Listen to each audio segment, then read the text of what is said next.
In the first part of step 7 of assembly, we identified the 3 different colored LEDs. Now we are going to put them into the board and solder them. You'll see there's one marked green, GRN, another marked red, and another marked BLU for blue. So we are going to put the corresponding LED into the corresponding slot. Let's do the red one. We'll go in order.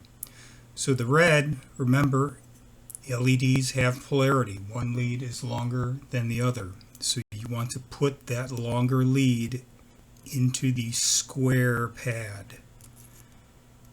And it just slides right in, nice and neat. And as we did with the other components, you're going to bend the leads back so that they aren't really in your way and your part doesn't fall out. And then we are going to solder. And because each of these is relatively close to each other, the recommendation is to do one LED at a time. If you want to try to do all 3 at once, that's okay, but make sure you're comfortable enough to do that. So that's the red one with the leads snipped. And next up, let's do green. So green, as before, it has the longer lead is going to go into the longer lead anode, positive is going to go into the square, and down it goes, and then doop doop, and we'll test it out. So let's see,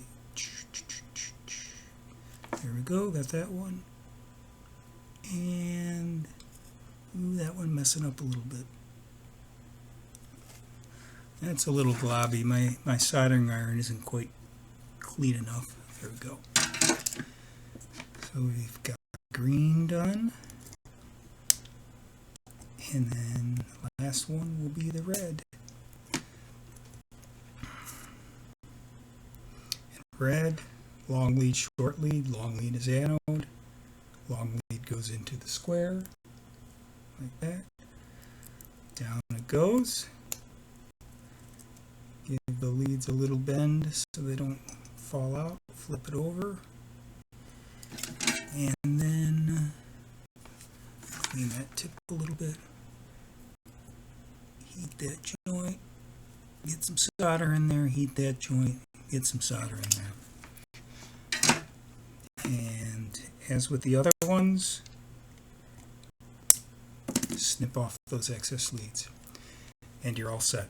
So now those 3 have been soldered in place. Now if you were watching very, very carefully, I did a little bit of sleight of hand. I started soldering with the power still on.